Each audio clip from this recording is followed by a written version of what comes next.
Good evening, everyone. This evening, we're going to examine anti-Semitism, which many people believed had to a great extent become unfashionable and for the most part consigned to the past. Others sensed that it had always been bubbling under the surface, ready to explode. Alas, the latter have been proven to be correct. Like many other viruses, it has mutated and successfully infected a new generation of unsuspecting, unlettered, and impressionable youth. The symptomatic carriers, however, had never really left at all, while the unwitting carriers have to all intents and considerations become what I would define as functional anti-Semites. All, however, have been sucked into the delusional maelstrom of Palestinism with all its genocidal implications. With this frame of reference, we will, of course, expand upon it as well. I would like to examine the question of who is an anti-Semite? And to that end, I have this evening with us Niram Ferretti, a political commentator and analyst from Italy, Rachel O'Donoghue, media direct critic and commentator from based in Tel Aviv, Rafael Castro, political commentator and analyst based in Berlin, Erez Modai, international business lawyer and analyst based in Tel Aviv, and last but not least, David Lange, owner and editor-in-chief of Israeli Cool. Okay, very welcome. You're all very welcome. And let's kick off and let's delve right into this matter. Perhaps we'll start with Rafael Castro Martinez. Rafael, in your opinion, what is fueling this new variant of anti-Semitism? And then we'll try and find out which categories we can assign to the various types of anti-Semites. First of all, thank you very much. I agree with you that it was always latent, but it was unacceptable. So people were very guarded in what they said about Jews, especially critically. You sense this hostility not so much in what they said, but in what they didn't say. So, for example, if you praised Israel or you said something positive about Jews, the answer would be like a polite silence. And you could therefore infer that there was an animosity which couldn't be expressed, but that was, stored inside. What we're seeing, and is particularly depressing, is our developments in America, developments especially on Ivy League campuses, because I studied on an Ivy League campus 20 years ago, and the scenes and the rhetoric that have become common today would have been unthinkable back then. Much has been said about the impact and influence of money from Qatar and other Arab states. I don't really think that is a problem. I don't think that is the real root of the phenomenon. The real root, I think, is the fact that an entire generation of Americans in the last 2 decades has been raised to be ashamed of America, of American history, to see America not as a great nation, but as a society built on genocide and on slavery. And in framing any conflict between two populations in which one is darker and poorer and the other is less dark and wealthier, as in always like the whiter side always being guilty and at fault. We Excuse saw me this. if I interrupt you. Yeah. So you seem to attribute it to an overarching framework of victimhood, and then this is the prism through which people view. No, not yes, but that's not the victimhood. What is really harmful this hysteria for against Israel is that especially white, affluent, well-educated young people feel guilty about themselves. And when you feel guilty about yourself, about your past, you try to get rid of the skills. Hmm. And it's far easier to say, okay, we need to stop the genocide in Gaza, we need to stop American aid to Israel, we need to stop supporting Zionism, than to basically, pay reparations to African Americans or to surrender your home and that of your parents to Native Americans. So we're seeing the effects of this collective guilt feelings being basically outsourced on Israelis and on the Jewish state. I see. David, would you like to comment on that or express some views of your own on this current phenomenon? Well, absolutely. So I think everything that's been said until now is very true. But I just want to take a bit of a step back and maybe frame things a little bit differently. First of all, the term anti-Semite, as it appears in the title to this podcast, I don't like it. So let's just put that out there, especially with the hyphen, but even without the hyphen, because it sort of opens up, first of all, it sort of obfuscates that it's really Jew hatred.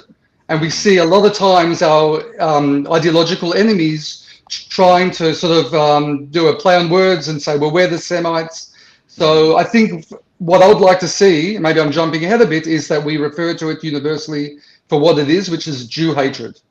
And Jew hatred, of course, has been around since the Jews. We see it in the Bible, from day one. And on a metaphysical level, maybe we don't all believe in this, but from my point of view, Jew hatred is something that was put into the world by God. It actually has dual purposes. On one hand, we look at it as a very bad thing. I spend my whole, 24/7 fighting it. But at the same time, I do recognize that if it wasn't for Jew hatred over the ages, the Jewish people may not still be around due to assimilation. So it does have this, and maybe it's controversial to say it, and I certainly don't see it as a good thing, but it does have this sort of galvanizing effect on the Jewish people. So that's sort of framing things a little bit differently. But of course, if you look at, ideologies and geopolitics and what's going on now, what we see currently, which is going on in the world, is sort of let's say, a post-Holocaust strain of the anti-Semitism virus, meaning the way that I see it is that after the Holocaust, there was some sympathy in the world for the Jewish people. And it just took some decades for that sympathy to slowly erode. But before anti-Semitism could raise its ugly head as pure, unadulterated anti-Semitism, as we're seeing it more and more now, especially on social media, I think there is a difference between now and since October the 7th and pre-October the 7th, where it was more, let's say, hidden by anti-Zionism. We're seeing more, gravitating more and more towards full-on blatant more explicit, exactly.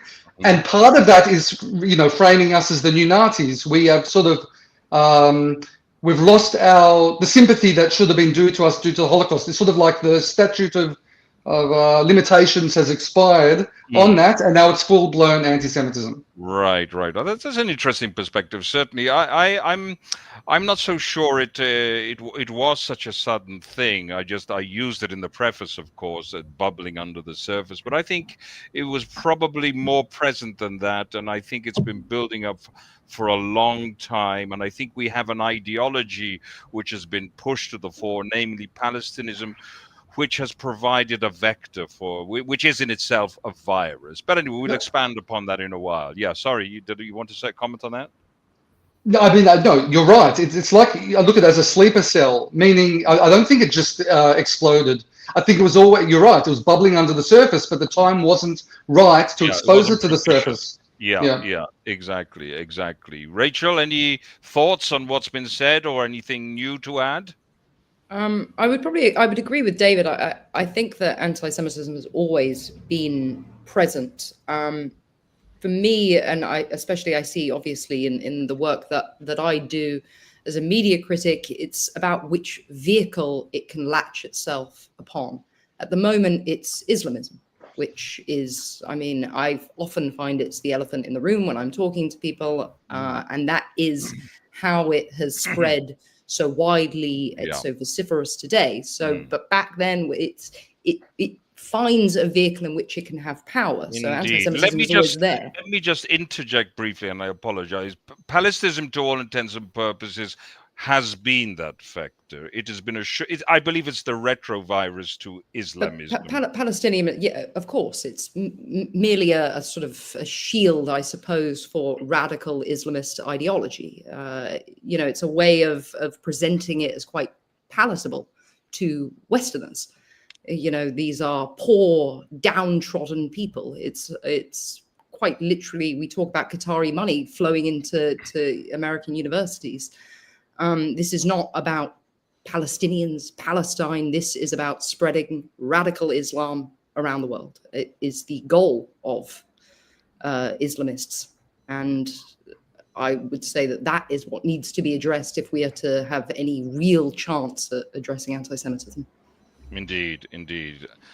Niram, welcome. Good to see you again. Any thoughts on what you've just heard? Niram? Have we lost Niram? Niram's frozen. Let's pass on. Niram, are you there? Let's pass to Erez. Erez, any thoughts on what you've just heard? Anything you'd like to expand upon? Any further insights? Of course, we could all leave. First of all, of course, I agree with my fellow panelists. But in order not to be the boring person on the panel, I'd like to play devil's advocate for a few minutes.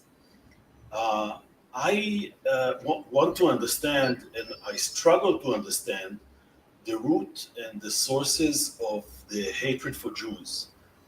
Now, I was struggling to find any facts that could theoretically raise such hate, and the only things I could come up with were the fact that Judas betrayed Jesus, and Judas becoming synonym to a traitor and synonym to Jew and Judean created some atmosphere that blames all Jews for the death of Jesus. For some reason, Romans are exempt from that. They must be,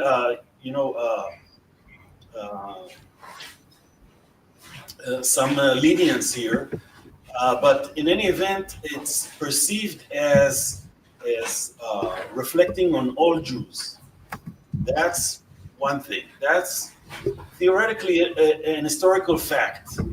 Not that all Jews are to blame for the death of Jesus, who was born a Jew to Jewish parents, and only, I want to say, centuries later was recognized as the father of a different religion. But theoretically, I could understand it in some level. Another source is the Black Plague, where Jews, due to the isolation of their communities and millennium-old commandment to wash hands before eating, were somewhat less affected by the plague, by the Black Plague.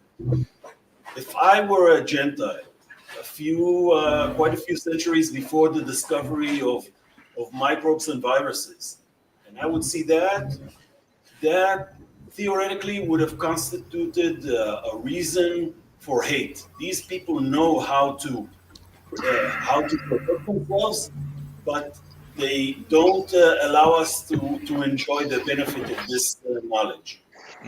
The third thing that came to mind was that at the time that the Jews were banned from engaging in any productive profession or owning land, Jews resorted to lending money to earn their livelihood. And nobody likes the lender.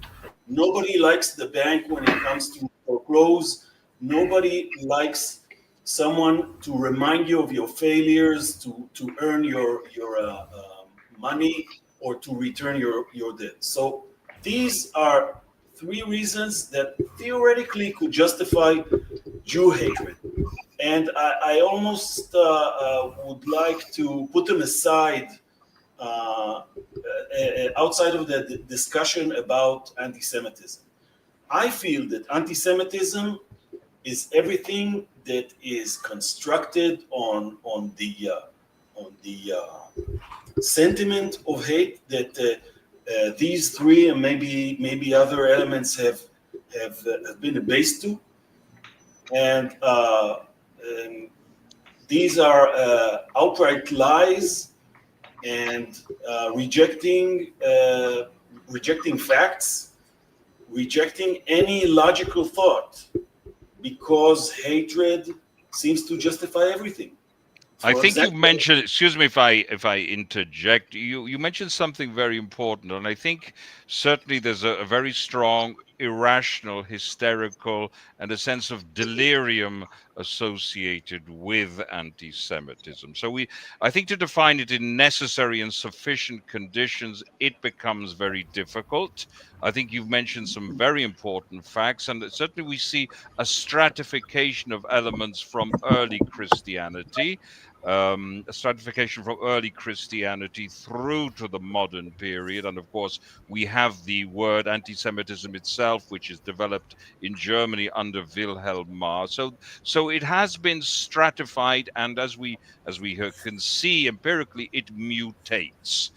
I think this is a very important element, and it develops into this sort of hysterical framework, which doesn't really have a rational explanation. I think over the course of years, it has become, even today, we see people who speak about, in its modern variant, the Palestinist variant, and you're not dealing people who are on a cognitive level which I would describe as normal. I would define it as Palisteria. Okay, I think we're looking at something, a new variant. Okay, and I think it's to a great extent it is a Pavlovian reflex, because very often now Christians, our greatest supporters are very often Christians, so they've come to terms to a great extent with their history, and their theology has undergone reinterpretation to a great extent. So I think that there's a little change. Something has changed, but we have the constant of something that cannot be totally rationalized. Niram, we lost you for a minute. Would you like to chip in with your thoughts? Niram? Yes, sorry about that. It's my connection. Well, I think that yes. Go ahead. Yes, I'm here. Go ahead. Do you hear me? Yes. Go yes, ahead. I think that, of course, the issue is very complex, and as you said before, Marco, here we have different levels overlapping one on the other. And first of all, we might say this, using this metaphor, that anti-Semitism is a sort of geological stratification. So we have different levels of anti-Semitism. We have the most ancient level of anti-Semitism, and then we have new levels of anti-Semitism that grow and sort of build upon the oldest level. So we have this sort of geological stratification from antiquity up to nowadays. Now, what I would like to say is that, of course, we have the possibility to acknowledge, to recognize a specific form of anti-Semitism which have remained the same throughout the centuries. And there is a constant about anti-Semitism which will always be there. We have a change in the forms, in some of the forms, in some of the vestments of anti-Semitism, but not in this core, in this core basic essence of anti-Semitism, which is considering Jews as demons, considering Jews as because this comes exactly from demonology in the Christian view, in the old Christian view. In the Muslim view, it's slightly different. When we start talking about demonology, for example, one of the foremost scholars of the phenomenon, Norman Cohn, in one of his books, which is dedicated to the protocols of the elders of Zion and the build up of this libel against Jews. In the preface of this book, he states very clearly that when we start talking about anti-Semitism, as you said before, there is a complete level of irrationality, and there is also a level of psychic regression, and there is also a level of demonology, because Jews were considered to be people that were not exactly human beings. They had occult powers, they had superpowers, they could do things that other people were not able to do. Sorcery, for example, was something which about which was one of the foremost accusations against Jews. Sorcery, poisoning wells, and then we have one accusation that is still very, very up to date and has been updated in relation to Israel, which is the blood libel. The specificity of Jews of killing babies in the Middle Ages. This was, of course, referred to Christian babies. They were killed in order to use the blood for making matzot. And this was the accusation. It started in 1114 in Great Britain, in Norwich, with the disappearance of a 12 years old boy called William of Norwich was then called, and it arrived up to the Renaissance. And the most famous case that we have about the so-called killing of a Christian baby, in order to take his blood, is in Italy, in Trent, in 1545, and we have the disappearance of an infant, which was then found dead, and the local Jew community, which was made of 15 people, were accused of being the murderers, and under torture, they said, of course, that they did kill the baby.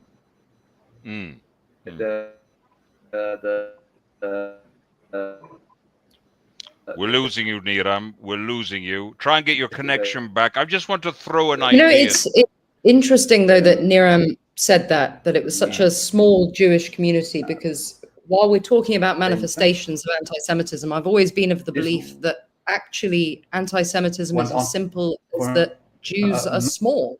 They're a minority. They don't proselytize. And they tend to be, and again, I mean, because, as you said, Jews were traditionally excluded from certain professions, they had to go into other ones.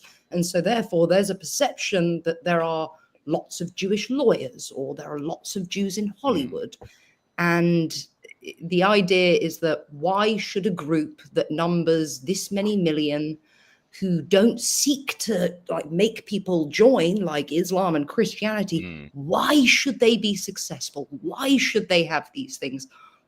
To me, or that's how I've seen it. And because we talk about these ancient libels, and I'm thinking, kids in universities in the US, they don't know about William of Norwich. I mean, half of these kind of ancient anti-Semitic tropes, they're not even familiar with. Yes, they might, absorb them somehow. But but that's the point. That's the point you see. The point you see. It's the impulse that is. I think Niram is saying this, that the impulse from this stratification is so embedded that it is a Pavlovian reflex. So when something is misattributed to the Jews, they can latch onto it.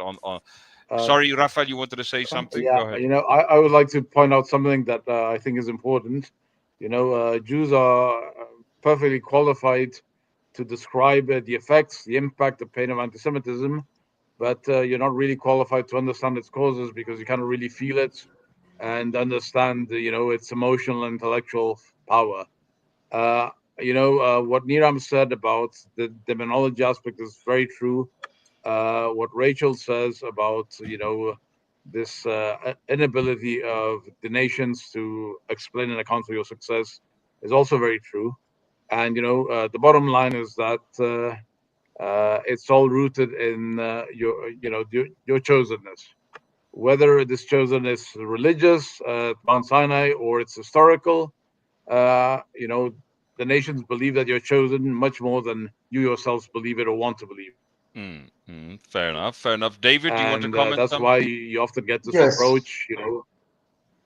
David's going to comment. Yeah, go ahead. Yes, no, I think I understand trying to, in a sense, understand it, but I really do, I want to pick up on what I think you said, Marco, before. It's not rational. So we can look at all different, and all these reasons do play a part, for sure. These are more kind of logical reasons and, temporal reasons for anti-Semitism in the world. But there are also many reasons which are sort of contradicting. There's anti-Semitism because we're perceived to be the rich ones, capitalists. On the other hand, we're the ones that are behind, communism and Marxism and every sort of, social justice movement. So you only get so far in trying to understand it. Unlike other hatreds, which I think are easier to pinpoint, I really do believe, and I go back to my, initial comments, that there is a more metaphysical, spiritual reason for anti-Semitism. I know not everyone necessarily will agree with that, but for instance, what I've always found interesting is with Christian theology, when they look at Jesus, they use Isaiah 53, the suffering servant.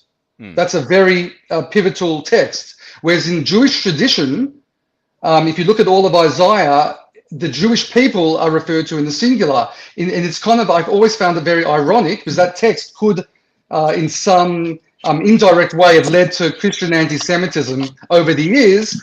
But in a way, you can look at that text as a sort of a promise or prediction of God putting anti-Semitism in the world, that the Jewish people are the suffering servants of God.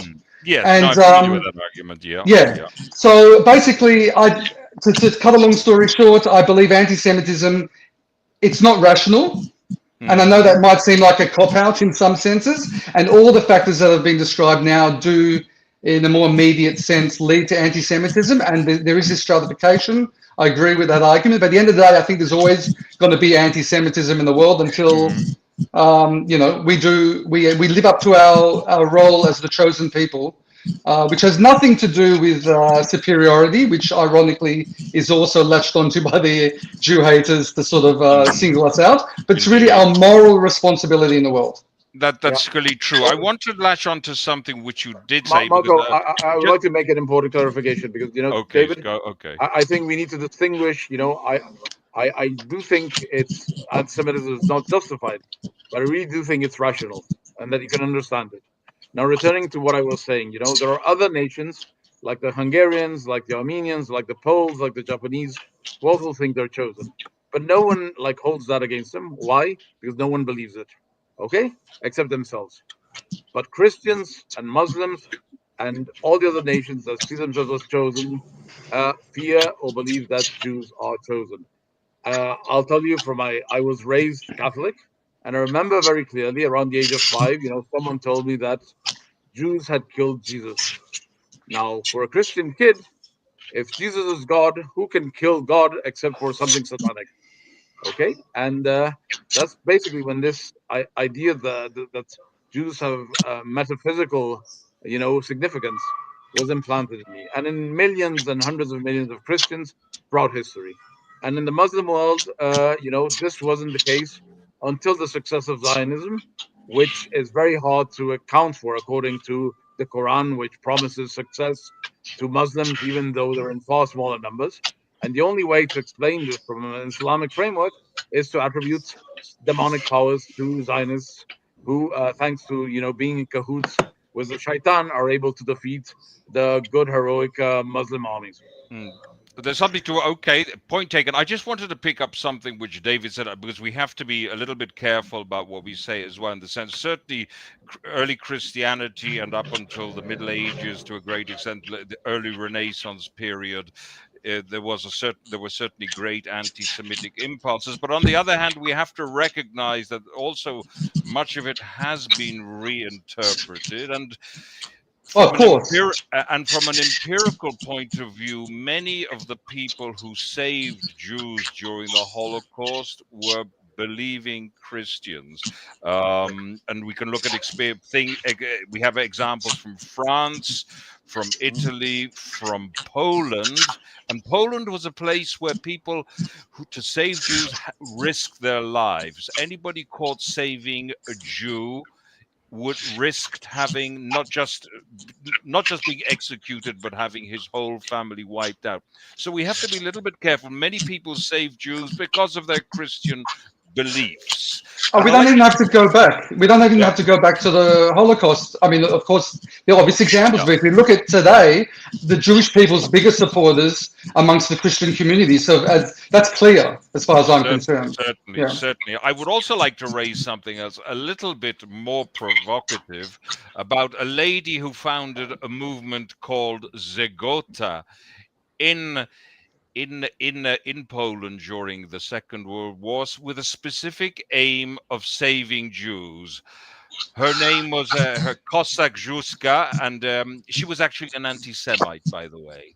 Okay, now this is one of the interesting aspects, and I would like to examine this, and I'm being a little bit provocative. Okay, this lady professed anti-Jewish views prior to the war and during the war, but nevertheless, she went out of her way to save Jews, and she risked her life, and she saved thousands of Jews within this movement called Zegota. But she was a nationalist Catholic who viewed the Jews with some hostility. So I put this question to you: is it better to have anti-Semites of this sort rather than fair weather philo-Semites, which there are quite a few? And I believe even nowadays we have many people who say they're not anti-Semitic except for this, that, and the other reason. But at the end of the day, I believe during the Holocaust, if they had lived during the Holocaust, they would have fallen into the bystander category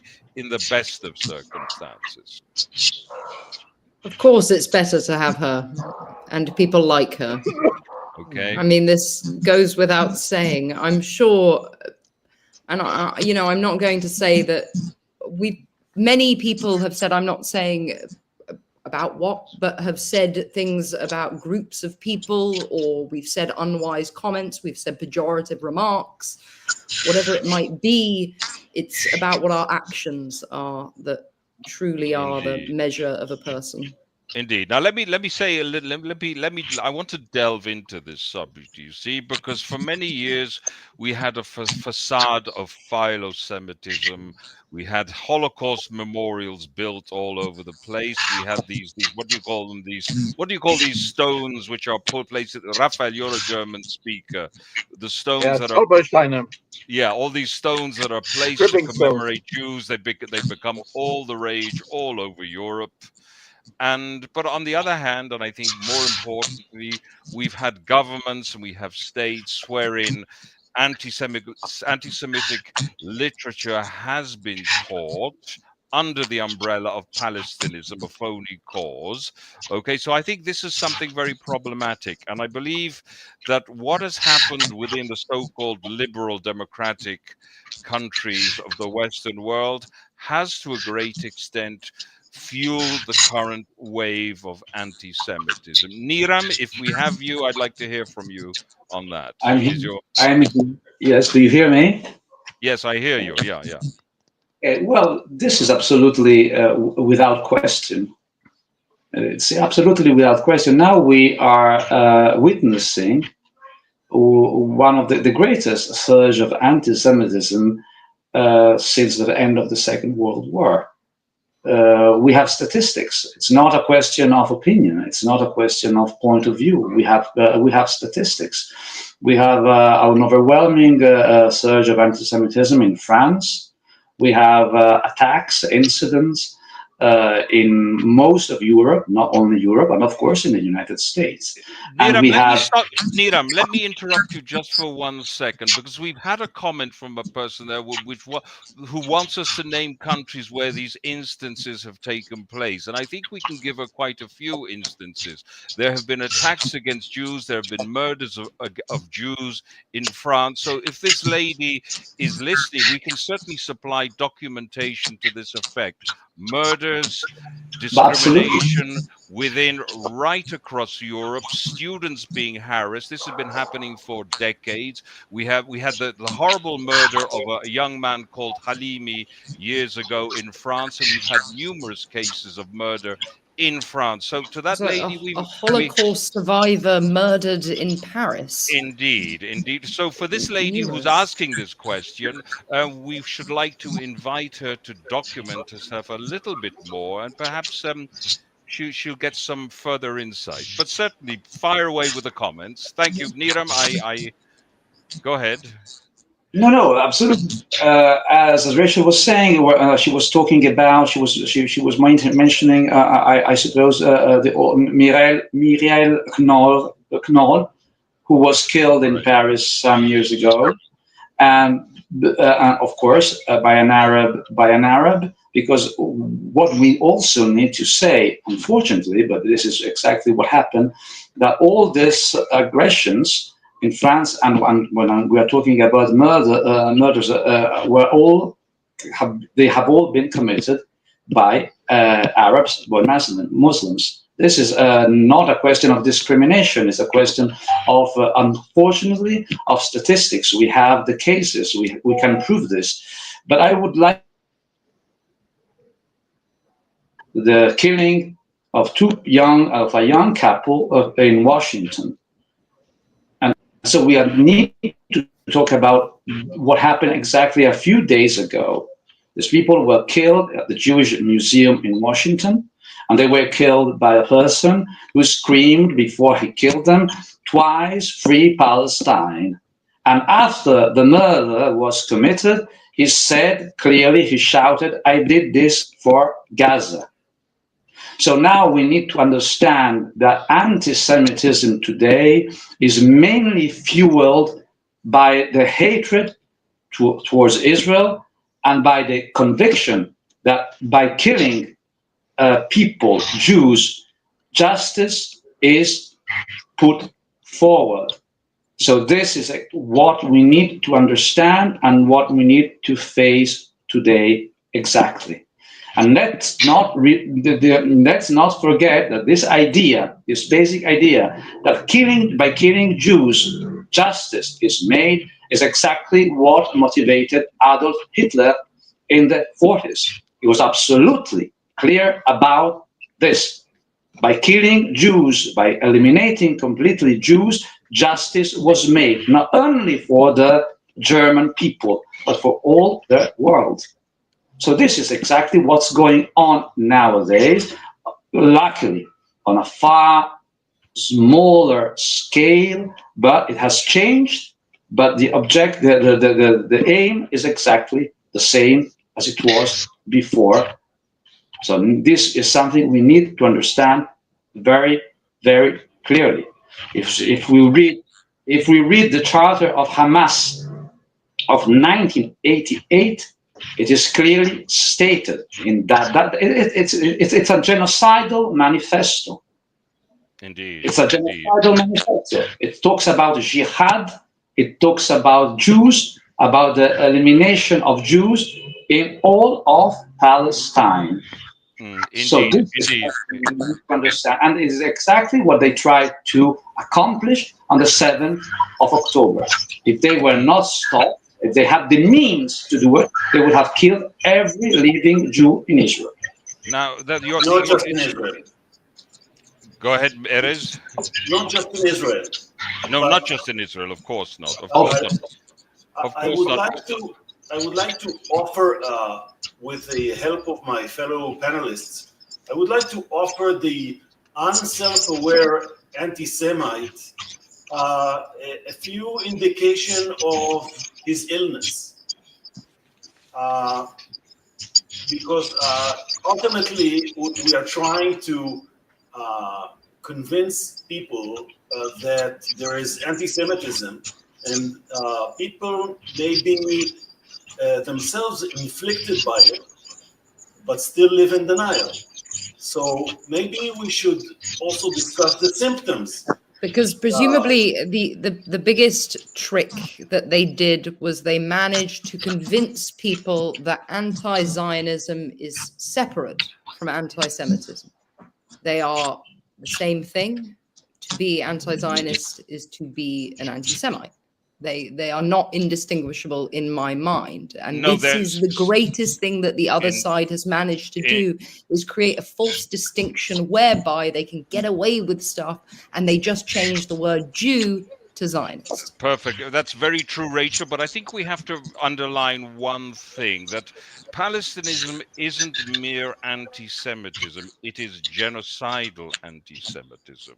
I think it is the most virulent version of anti-Semitism we have witnessed thus far. And if we look at the DNA of Palestinianism, starting with the Mufti of Jerusalem in the 1920s and 30s, during the period of the British Mandate, right through his collaboration with Nazi Germany. Now, I see some of the people who've made comments may well not be aware of this, and I think they should document themselves.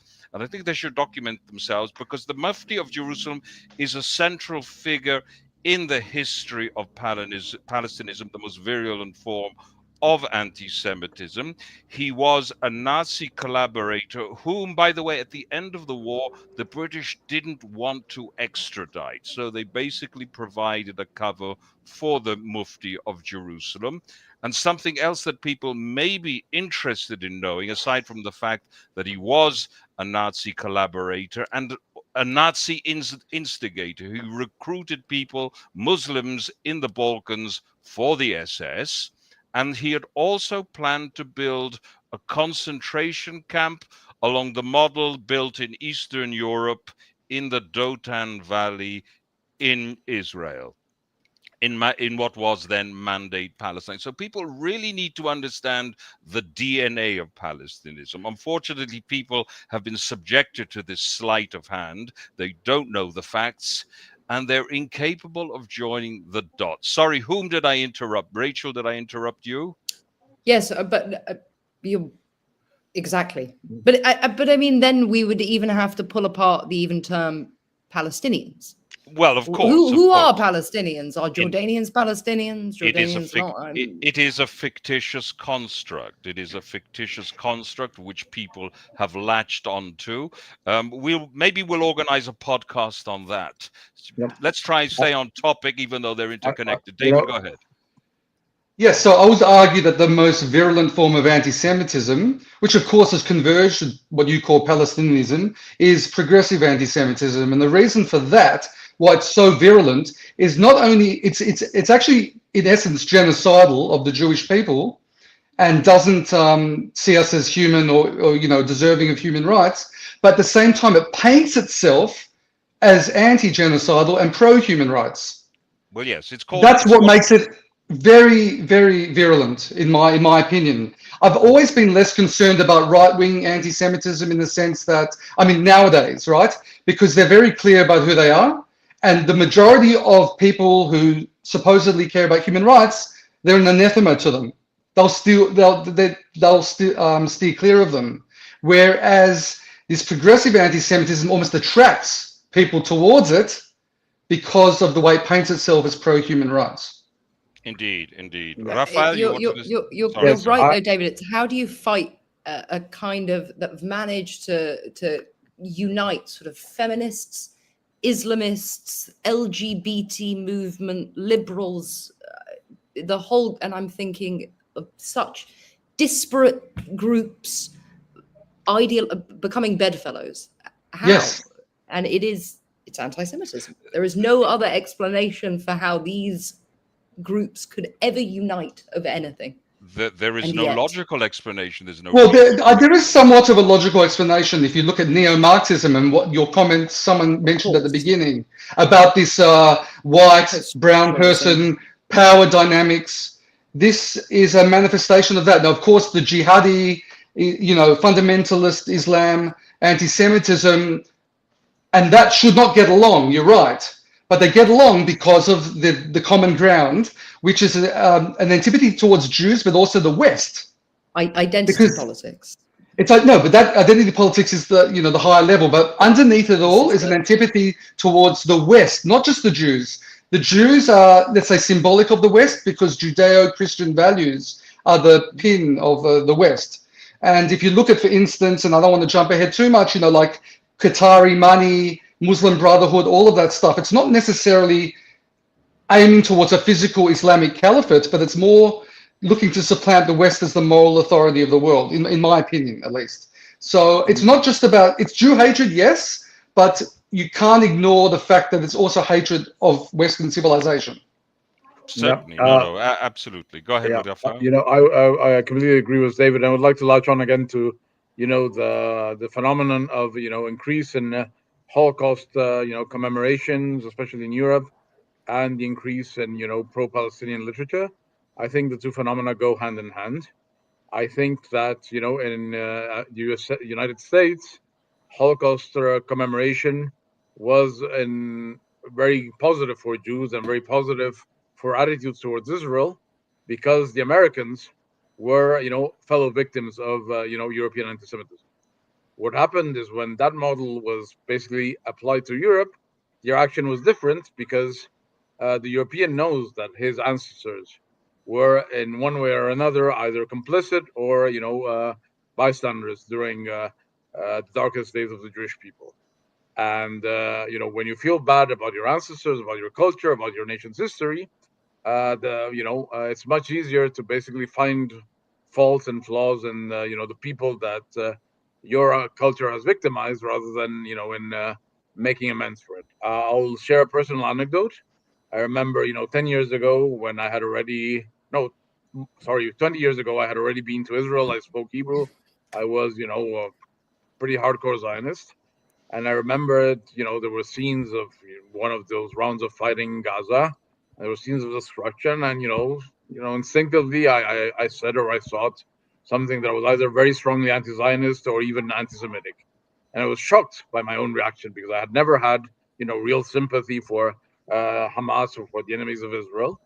And, I did some reflection, and I remembered that, a couple of days before, I had seen on television an interview where an elderly lady, possibly Jewish, said that, most Italians have basically betrayed their Jewish neighbors from 1938 onwards. And, my way of processing that guilt and that, sense of shame was basically to, sympathize with the people that, were fighting Israel. And I think there's a strong correlation between, the increase in sympathies for the Palestinian cause and Holocaust awareness in Europe. And you see that in the fact that the less countries have, come to terms with, their dark history during the Holocaust, the more likely they are to be pro-Zionist and pro-Israel. That's certainly a very interesting point. Niram, you wanted to jump in? Niram, have we got your connection sorted out?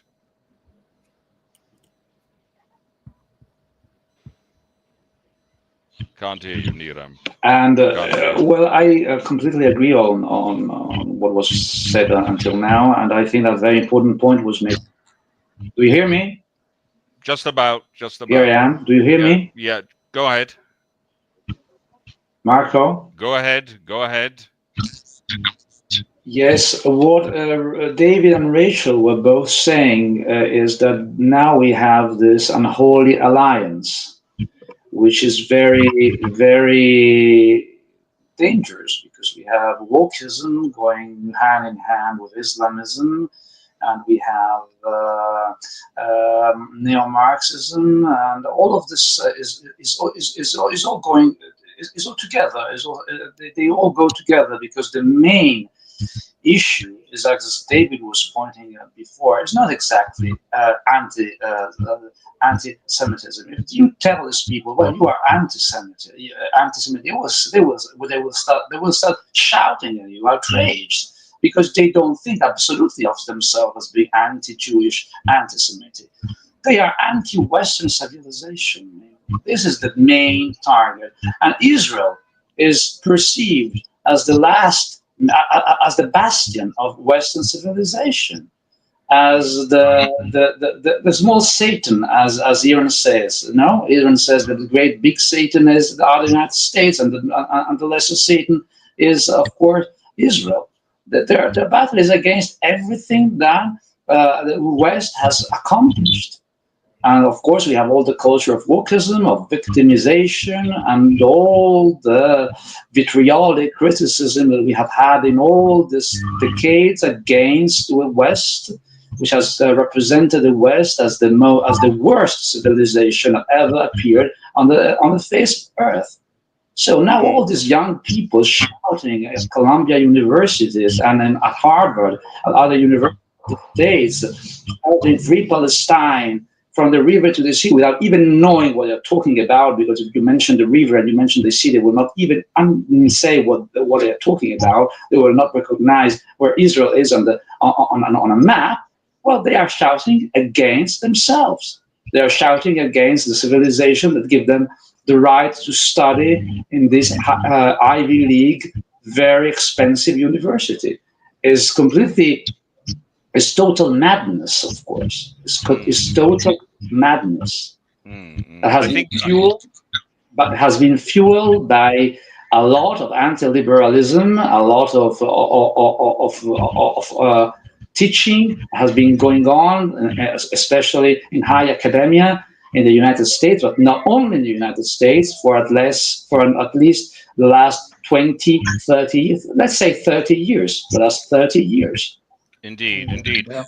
I want to pick you up. Sorry, just give me 1 second. I want to pick you up on that because I believe you've made some very powerful statements. And I believe that Europe and Western countries, via a number of mechanisms, have been sleepwalking towards suicide, collective suicide, without realizing what is going on, of course. And I think we have to look at what's going on in the curricula and what is being taught, not just in academia, but also in secondary schools in Europe and in the West, where there is a total misrepresentation, total distortion, and to say it quite bluntly, textbooks that lie. And they do not instill a critical capacity whereby students can join the dots. So when students are confronted with facts, they are incapable of doing anything with them. And I believe this has crystallized in the recent demonstrations where people go out demonstrating about things they don't know anything about. Okay, it's all riding on an emotive impulse which has whipped up something which I believe I define as palisteria, where people are incapable of dealing with facts and of building a coherent picture. Rafael, go ahead. Yes, I would like to say a couple of things. The first thing is that I think that wokeism is actually a disease that is rooted in very deep racism. If you look at the societies where wokeism is strongest, they're the same societies that a few generations ago were the most racist. Why? Because it's much easier to go from a situation where the white man is a savior of humanity to a situation where the white man is guilty for all the ills of the world, than to go from a more balanced position to a more balanced position.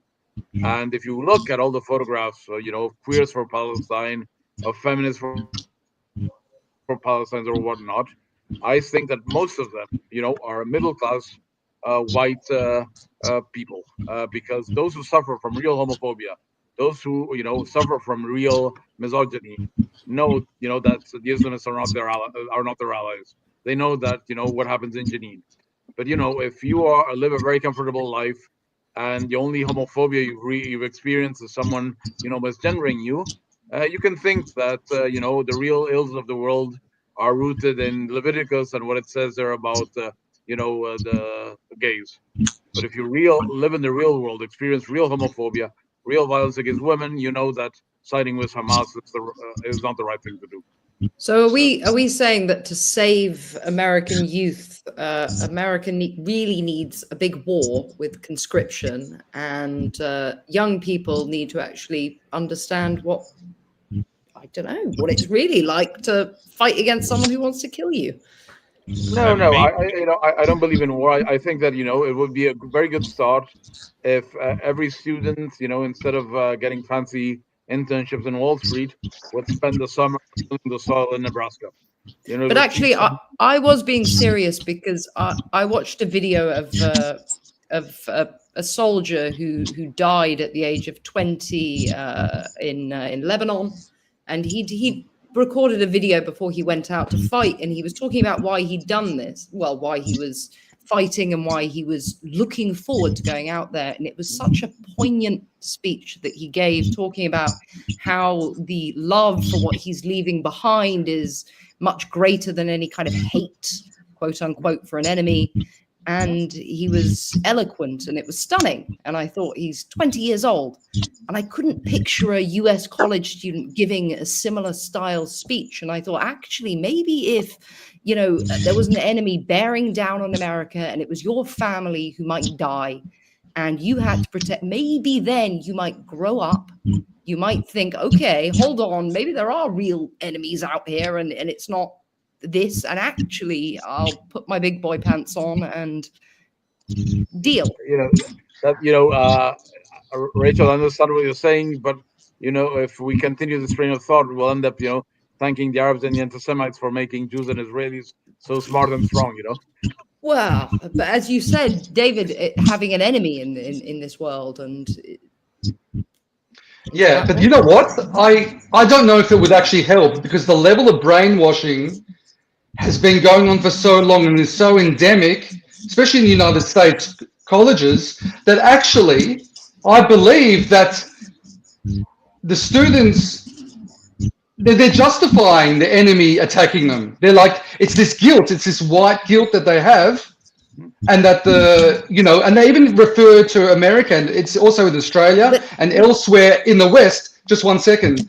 That they refer to their own countries, which are giving them all their liberties, as settler colonies. That's how far gone they are. But it's theoretical for them. In Israel, this is real. There are rockets, there are soldiers that die, real people die, there are real funerals that occur. I think if an American student actually saw that people die, it's not fake, there are coffins, and people don't come back, their views, this is I hear what you're saying. I hear what you're saying. It might be a matter of scale, because they do, of course, see American soldiers dying, and we see terrible rhetoric coming from the woke, blaming it on America and not on the real enemies. So perhaps if it was done to scale, I don't know, maybe I'm being a bit pessimistic, just because I'm so knee deep in looking at all of this stuff, that everything seems to have gone to hell in a handbasket. So I think there's another problem in pedagogy. That postmodernism, the original philosophers of postmodernism said very wise things, but it has been dumbed down to the point where university teachers and high school teachers are telling young people there is no truth. Truth is a convention, so my truth is as good as your truth, and you have young people not bothering to research the facts, because whatever they feel is right is true, no matter if reality agrees or doesn't agree with them. And this is something systemic, and it's also rooted in the fact that the progressive pedagogy says that the last thing you can do is make a student feel sad or unhappy or hurt him by challenging what he thinks or what he believes. And some of the best experiences in my life have come from being treated unfairly, disrespectfully, and these are like character building experiences that the young generation of Westerners are no longer experiencing, and therefore they come emotionally, character-wise, and intellectually unequipped to face the complexity of the world we live in, and this influences and impacts their attitudes, their opinions, and everything else. Can I ask a question, David? Do you have sympathy for these students? Because a part of me does. There's something unique about Israel, is that there's meaning here. And what we're doing, it's for a purpose, and there's something much Existential. greater than all of us. And these students, I sometimes get this feeling that that's what they're lacking. It's any purpose and meaning in life, and they seek to latch to something, a cause, because they have nothing else. And actually, if something of substance was there for them, they wouldn't be so seduced by Hamas rhetoric, and actually they would go toward that. Yeah, no. Look, Rachel, I think you're onto something. I think there definitely has been this emptiness in modern society.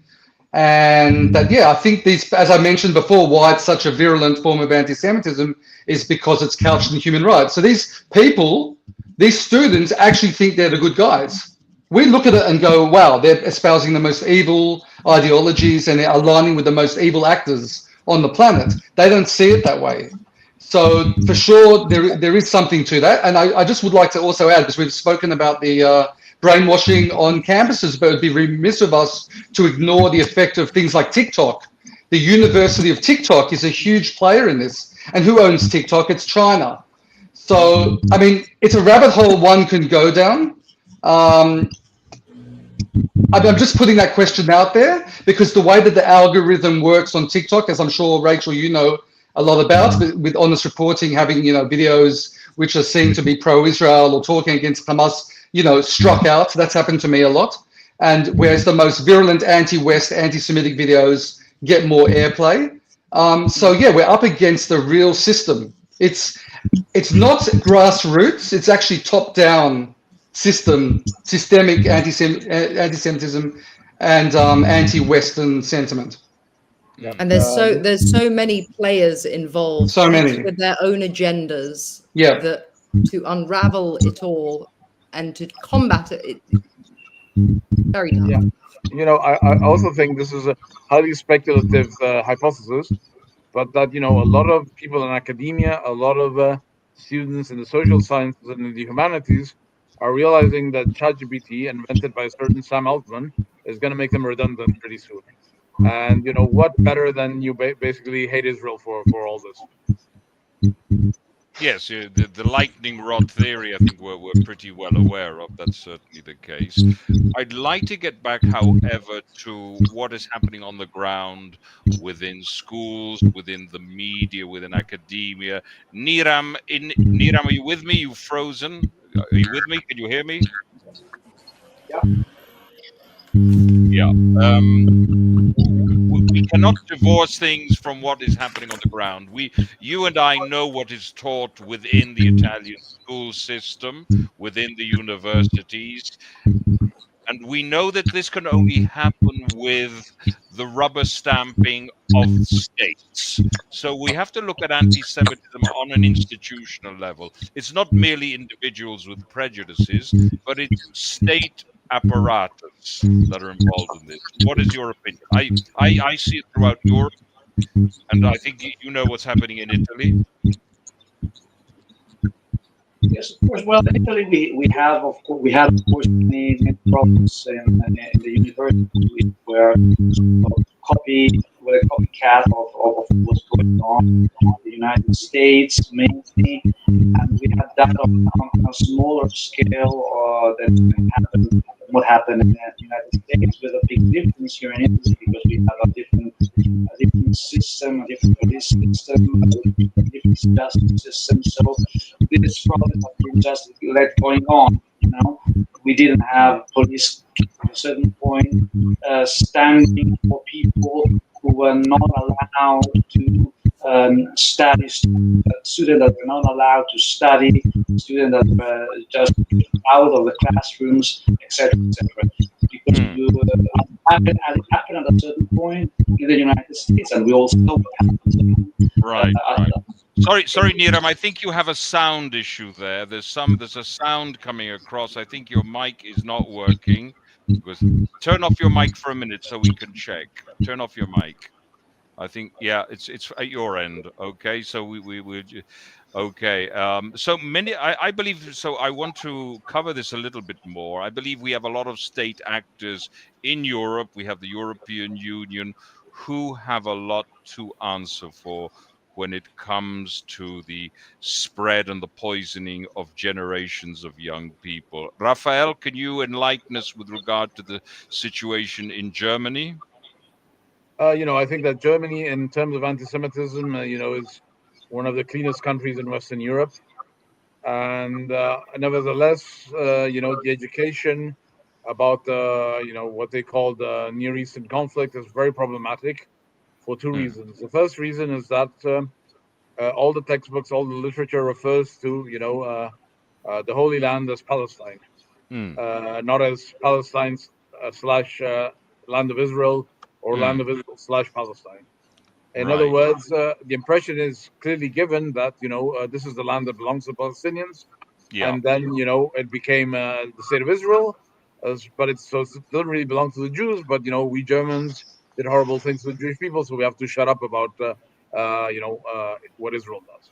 The second problem is that because religion plays such a marginal role in Germany today, there is a big resistance and even an incapacity by most teachers to explain the religious significance of the land of Israel to the Jewish people and even to Christians. So you have this impression, not only in schools but also in universities, that Zionism is something that was born in the late 19th century, and that the connection of the Jewish people to the land of Israel is basically an invention of Theodor Herzl. Indeed, you raise a very interesting point. So actually, we could say paradoxically, the dechristianization of Europe now is leading to anti-Semitism and a lack of knowledge about the history of the Middle East, and indeed, not to mention of Europe. I think we're seeing something of the sort. Erez, any comments? Well, I think at the basis of diagnosing the anti-Semitic phenomenon is preferential treatment. Those students who are so moved by the plight of the Palestinians, but seem to be indifferent to 500,000 to 1 million Syrians being killed by the former regime, is the application of double standard. And double standard is not only applied to position, to let's say perceptions, but also to information. So, dear sir or madam, if you tend to shut away, ignore, and dismiss information that supports the Jewish or Israeli position, while you are not as meticulous in checking every lie coming from the health ministry of Gaza, you're anti-Semite. Yeah, I would like to add, personally, I would love if the people who claim they're pro-Palestinian were really pro-Palestinian. If they fought for the rights of Palestinians in Syria, in Lebanon, in Jordan, in Kuwait, that would be wonderful, because we all want the best for Palestinian children and for their children and grandchildren. We don't want them to be raised in hatred and misery. We want them to enjoy the same freedom and as many of the same rights that everyone else wants. So let's not call them pro-Palestinian. Let's call them anti-Israel, which is what they really are. Yeah. That's certainly true. Yeah. Of course, they have had the wool pulled over their eyes by this overwhelming and continuous Palestinist narrative, which has distorted their capacity to think straight, unfortunately. Very often, I think that these functional anti-Semites are to be pitied because they don't realize, they're not aware of the illness. That's the problem. When a person is ill and he realizes it, there's a possibility to recover. It's when you're unaware of the illness. Go ahead, Rachel. This is the view that I take, Marco, and actually it's an optimistic one, because these students that I see on college campuses, I don't talk about the agitators in the kafirs who are foreign students, probably straight over from Qatar or wherever, who are organizing these things. But I see the chick in the keffiyeh with her like cute little earrings and whatnot that's gone along to this camp out.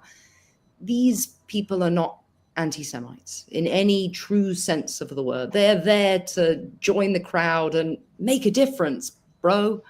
And this is what needs to be addressed. And actually, I don't think it's helpful to brand thousands of college students anti-Semites. It doesn't help us because it makes them hate us more and go, oh gosh, they think we're like. No, actually, it would help for us to get our argument across in a far more effective manner and show them that they're siding with the least progressive people, Islamists who despise them, despise America and how they live. And if we can show that Israel is the progressive cause, then that's how we'll win. It's really just a matter of kind of framing. I understand your point. You make a perfectly valid point. Of course, they're not anti-Semitic mens rea. I'm saying that they become unwittingly functional anti-Semites, which are no less dangerous. That's the point. Yeah.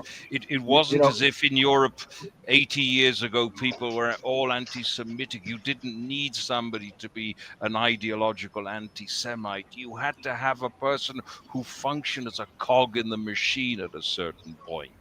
This is what I'm trying to come across. But you're perfectly right.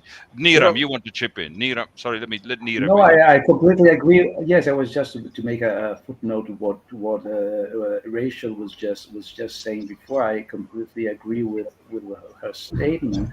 I think that these people are mainly, let's call them the right name. They're useful idiots. This is what they are mainly. So I'm optimistic in the sense that if you are a useful idiot, you can be brought back to reality.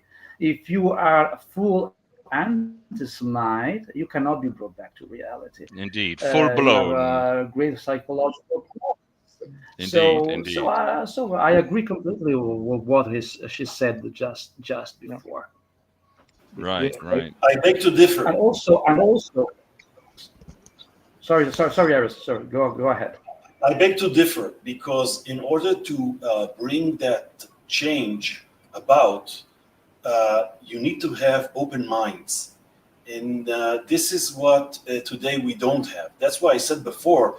That's an interesting point. Yeah. If you're shutting out reason, if you're reluctant to examine your own views and opinions when it comes to Jews, then there's no way we could help you. You are terminally ill. I agree with you that most of those students are useful idiots or useful ignorance, but they are willingly useful ignorance. Yeah, I think I agree with both Rachel and Erez. I think that we have to bear in mind that you can be anti-Semitic because you're ignorant, because you're stupid, or because you're malevolent. And can I add? Yeah, sorry. You can change the mind of the ignorant. It's harder to change the mind of the stupid. But if you're malevolent, that's a big problem. And we see this very clearly in Eurovision because our elites are basically deliberately malevolent, whereas the ordinary people, even though they read the propaganda of state television and the mainstream media, when they see a singer who sings a beautiful song, an inspiring song, they support Israel. And they are the simple people, those who don't have an elite education. But at the end of the day, the normal, ordinary people are the allies of truth and justice, and not the elites that get brainwashed by watching the BBC or attending fancy seminaries about postmodern philosophy. Yeah. I just wanted to add something while agreeing with what Rachel said.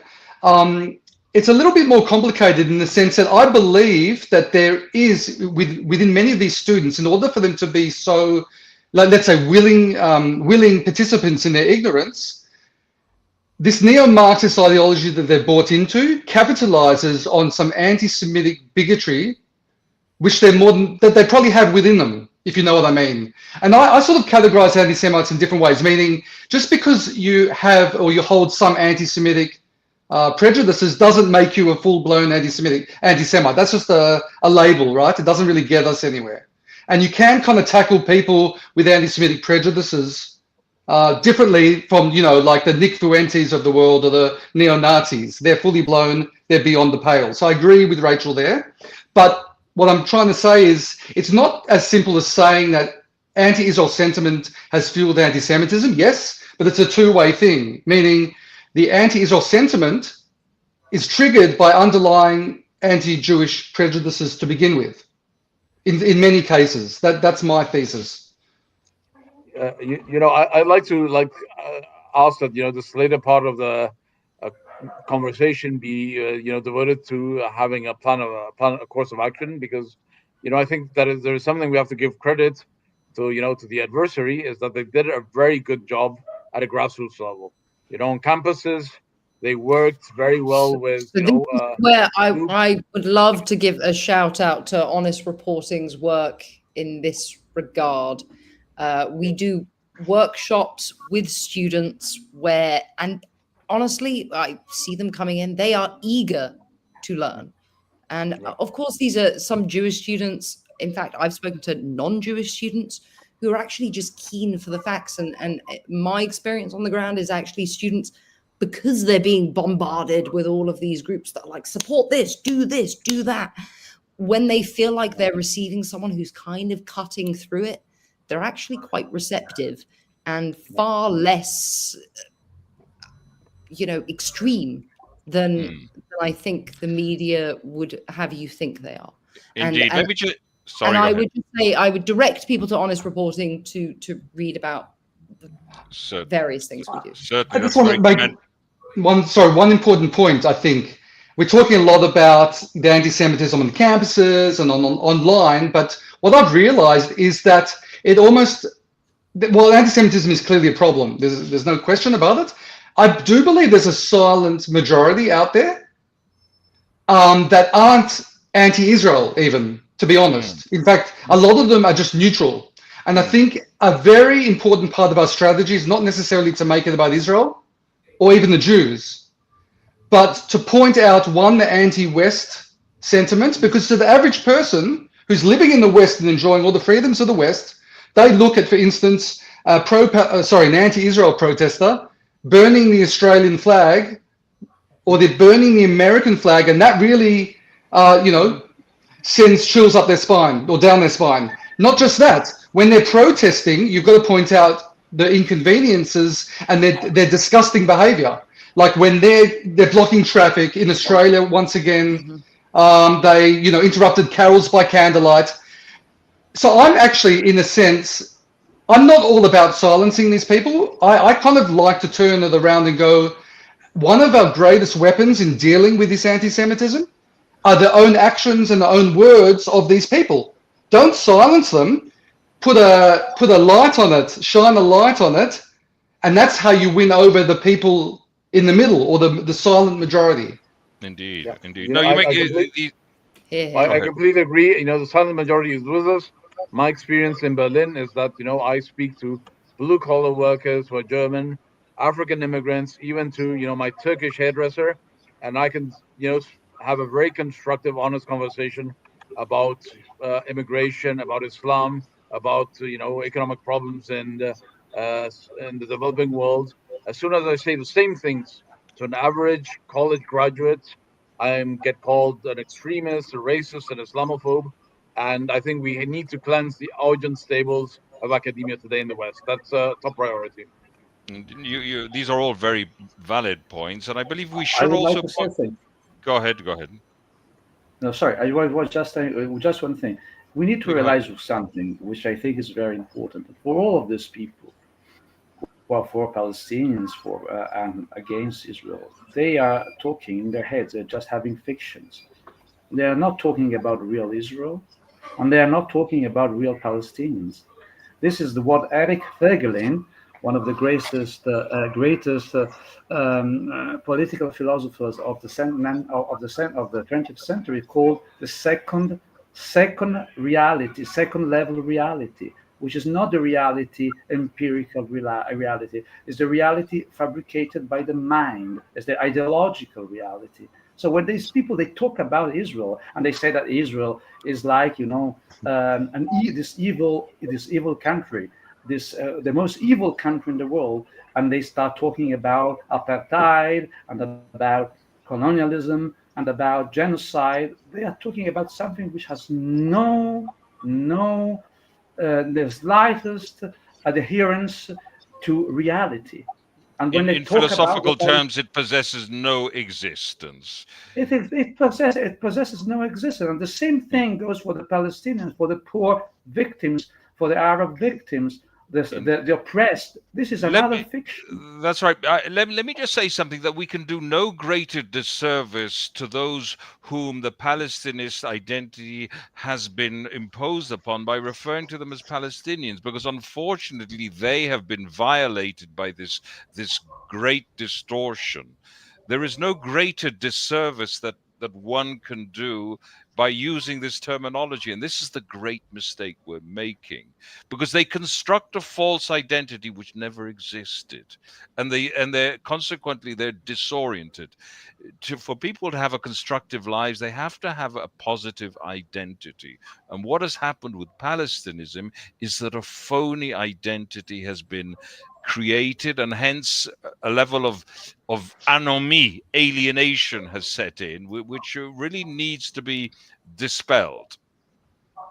I've argued this before, though, that Palestinian identity is basically constructed on hatred of Jews and Israel.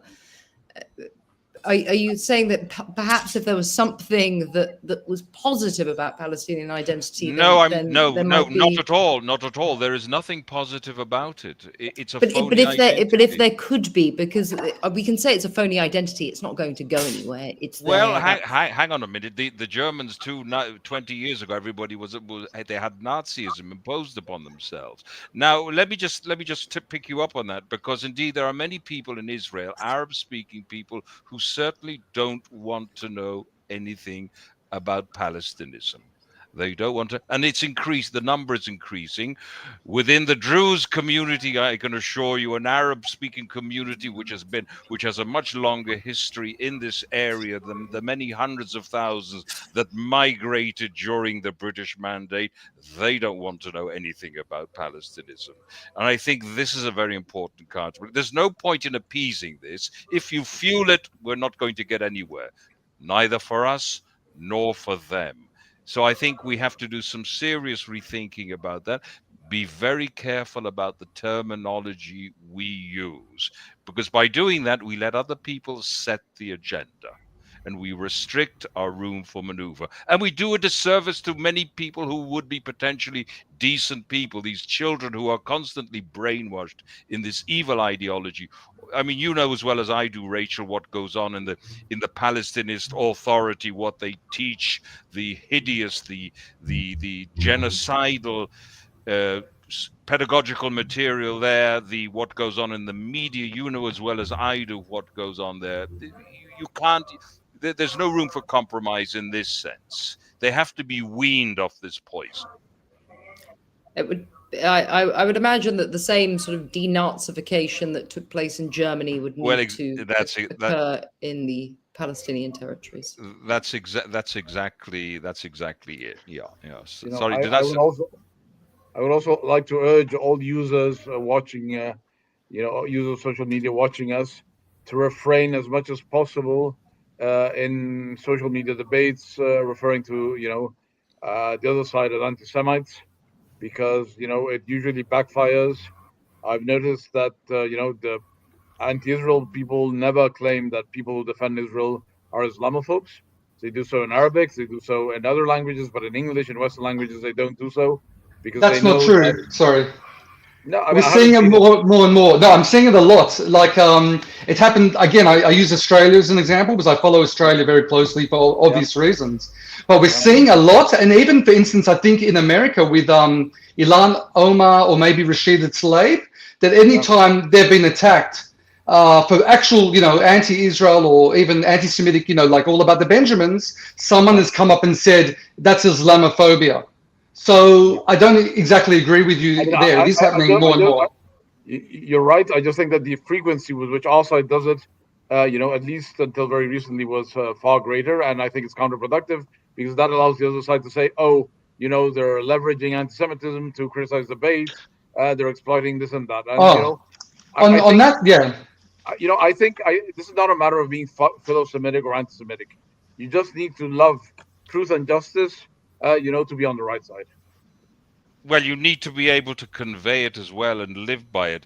And I just want to latch onto a comment that a gentleman made about Israeli identity. Well, that's a question that is actually born of, unfortunately, extreme ignorance, Erkan, because had you studied a little bit of history, read a little bit of Bible, come to Israel, visit the country, you'll see it firsthand. We're inviting you to come here, you visit the archaeological sites.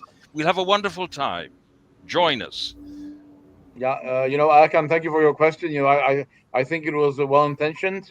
There's plenty of information, probably in the Jewish community in Turkey about Judaism and Israel. So, feel free to read. And if you have any questions, And you can actually, reach out to I'm us. sure anyone from Turkey would love it. Istanbul is a beautiful city, having gone myself, and I think anyone from Turkey would definitely enjoy a trip to Jerusalem. Plenty I to think this see. is I think it's actually a really important point. If I can segue a bit, anyone coming, and it's touching on a point that I think was made before, that anyone actually just coming to Israel, because these things aren't born in reality. I think it was Niram, if I'm not mistaken, you mentioned that. That just coming to Israel provides somewhat of an antidote in many cases to let's say, the well-intentioned people who are ignorant. That, if, for instance, if screaming out apartheid or that Arabs don't have equal rights in Israel, actually just walking the streets, coming to the old city and seeing the interactions that Jewish Israelis have with Arab Israelis, the doctors and all of these things, it really does provide somewhat of an antidote. I'm not saying it solves everything and everyone will be convinced by that, but the genuine, let's say, the truth seekers who may have been waylaid on the wrong path, it definitely can be a big help. I just would like to add one small detail that I think is more powerful than 1,000 words. In Israel, every Jewish male has access to an M16 because many are soldiers or ex-soldiers, and yet in every intifada and every war, it is the synagogues that required armed protection, not the mosques. What does this say about Israel? What does this say about the Jewish majority? No comment. Indeed, I, the Arab community has flourished since the foundation of the state. There is no state in the Middle East in which Arab Muslim citizens have greater rights. All one has to do is visit the hospitals, visit the cafes.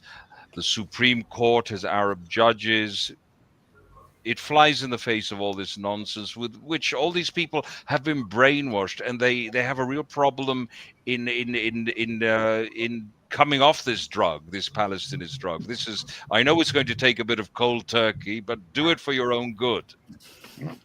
but what Rafael was saying before, I think is very, very poignant.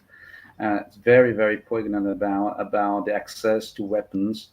And we know that by the records, of course, we had in 1993 during the first Intifada. Of course, there was the killing, the massacre that was carried out by Baruch Goldstein, and we continue talking about that thing in 1993, with all what happened, with all that happened afterwards, but all the killings that were done by Arabs. So what are we talking about? And I'd like to add another detail, which I think is very poignant, comparing the security of Muslims in Israel compared to Europe. Every time there's a terror attack in Europe, be it France or Belgium or anywhere else, and I'm nice to know, like Muslims in Berlin, they're extremely friendly, extremely nicer than usual. Why? Because they feel the tension, they feel the hostility, and they're relieved that someone is nice to them despite the horrible news. In Israel, every time I've been there in the last 2 years, and I'm friendly to the local Arab Muslims, they're unfriendly. And why are they unfriendly? Because they know that nothing will happen to them if they're unfriendly. They can Because afford to they're- be, unfriendly because no one's going to spit on them or beat them or curse them. And that's the difference between, Europe and Israel. And that's the reason that, the Jewish hospital in Berlin is full of, Muslim patients, even with hijab. That's the reason that Ismail Haniyeh sent his granddaughter to be treated in a hospital in Israel. But believe me, no Muslim in Europe would freely send their daughter or grandson to be treated in a hospital run by right-wing extremists. Because at the end of the day, they know very well that the best doctors, the best teachers, and the best professionals are the Yahud. And, when push comes to shove, they know who they can trust and count on. Indeed, indeed. Folks, any last thoughts? Any closing thoughts? I thought it was a pretty productive conversation. I think it's something we need to develop, and we shall develop in the coming weeks. I think there's some follow-on topics which I think we can propose. So I'd like to thank you all for your gracious presence. Okay, and we look forward to having you again. And indeed, if you have any ideas, we could certainly deal with those topics as well. We would like to thank our viewers who have different opinions too, and perhaps we've given them a little food for thought. And why not subscribe? Listen to something a little different. Who knows? We may even get on at some stage. Okay, so once again, thank you for your participation, whether you agree with us or disagree with us. Subscribe, share, like, and we look forward to being with you, seeing you again. Thank you very much and good evening. Thank you very much. Toda ve shukran. Bye bye. Toda